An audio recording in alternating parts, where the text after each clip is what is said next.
हुर बिन यजीद इमाम हुसैन से कहने लगा मुझे हुक्म है आपको रोकने का, आप आगे नहीं जा सकते। इमाम साहब ने फरमाया वजह, ज़मीन अल्लाह की है। उसने कहा आप बैत नहीं कर रहे, यजीद की हालात आपके हक में दुरुस्त नहीं है, आप नहीं जाएंगे। इमाम रोक गए। ज़ोहर की नमाज का वक्त हुआ तो हज़रत अली अकबर इमाम हुसैन के बड़े साहिबजादे, उन्होंने अज़ान ज़ोहर पढ़ी तो हुर बिन यजीद के लश्कर ने इमाम हुसैन के पीछे नमाज अदा की।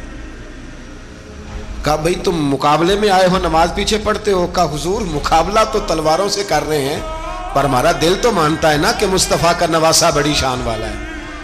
हुर बिन यजीद ने 3 नमाजें लश्कर समेत इमाम हुसैन के पीछे पढ़ी हैं, 3 नमाजें, जोहर असर और मगरिब।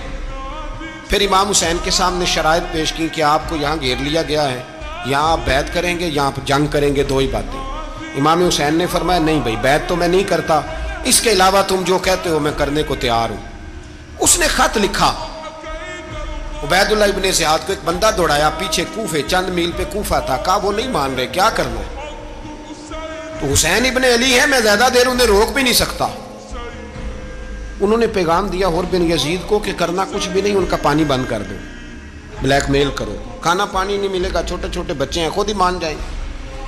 हजरत इमाम अली मकाम के बारे में हुर के पास जब ये पैगाम आया तो हुर कहने लगा मेरी तबीयत नहीं मानती हुसैन पर पानी बंद करूं, दिल नहीं मानता। जब ये लफ्ज़ कहे ना दोबारा तो फिर उबैदुल्लाह इब्ने ज़ियाद ने अमर बिन साद को 10,000 आदमी दे के भेजा। का हुर बिन यजीद लचक दिखा रहा है हुसैन के हक में।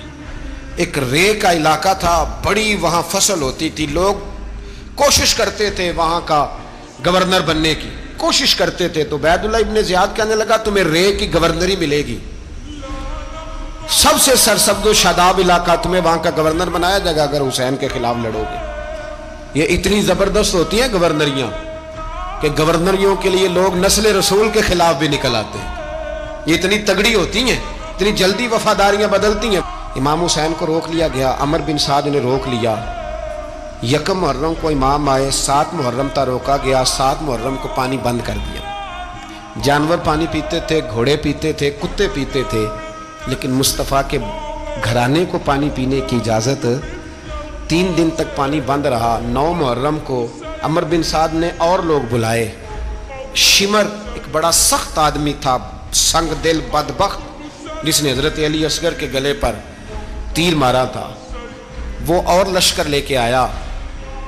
रात को कहने लगा इमाम हुसैन रज़ी अल्लाह तआला अन्हु से कि बस बड़ा हो गया, ये 9-10 मुहर्रम की दरमियानी रात, यहाँ आप जंग करेंगे या आप बैत करेंगे, 2 ही बातें। इमाम हुसैन अंदर गए, सैयदा ज़ैनब से मशवरा किया, बाहर आए, फरमाया बात वही है जो पहले दिन वाली है। ओ भाई बच्चे साथ हो, सहरा का इलाका हो, तपती हुई रेत हो, इतने कठिन और सख्त हालात, चारों जानब मौत ही मौत, दूर दूर तक अपनों का नामो निशान कोई नहीं, और अकेले फैसला करने वाले इमाम हुसैन, बाकी सारे बच्चे हैं या औरतें, सारे बड़े अकेले।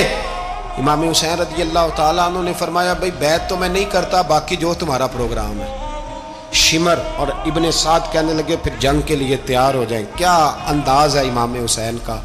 फरमाने लगे कल जंग करूंगा, मुझे पता तो है जंग का नतीजा क्या निकलना है, एक रात मुझे दे दो ताकि मैं खुल के अपने रब की इबादत तो कर लूं।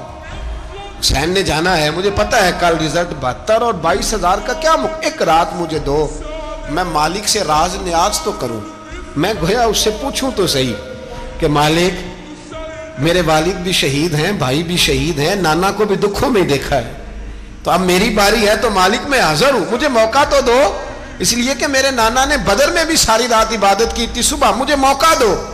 और दुनिया का उसूल है जब कोई मौका मांगता है तो दिया जाता है।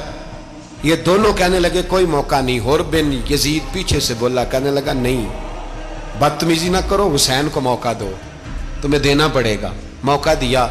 हुर बिन यजीद ने फिर मिन्नत की, कहा हुजूर आप मेहरबानी करें मान जाएं। फरमाया मानने वाला खाता कोई नहीं। फरमाया मानने वाला खाता, बोलिए मानने वाला खाता, ये बड़ा मुश्किल काम है भाई। ज़मीर का सौदा अब तो आम हो गया, बाजार लगते हैं, रेट लगते हैं, अपनी अपनी चाहतों पे लोगों ने अपने अपने अंदाज सजाए हुए हैं। कोई आदमी बस अच्छे तरीके से नाम ले ले तो बस हम उसके पीछे चल जाते हैं। अब तो عام ہو گیا یہ معاملہ. امام حسین نے فرمایا ہو ہی نہیں سکتا, ممکن ہی نہیں ہے. ساری رات عبادت میں گزری, ریاضت میں گزری. تہجد کا وقت ہوا تو گھر والوں کو بلایا, فرمایا دیکھنا تمہاری سی کی آواز نہ باہر آئے, خبردار سی کی آواز نہ آئے. اور امام زین العابدین سے فرمایا تو بیمار ہے, تو جہاد نہیں کرے گا, لیکن خیال رکھنا پیچھے. اور بڑی قیمتی بات بتا رہا ہوں, ہماری بیویاں کسی کے گھر میت ہو جائے تو 4 دن بخار نہیں اترتا. امام علی مقام نے سیدہ زینب سے فرمایا تو بڑی ہے, میری بہن ہے, پیچھے سارے بچے ہیں, جوان ہیں, ان کے حوصلے تیری ذمہ داری ہے.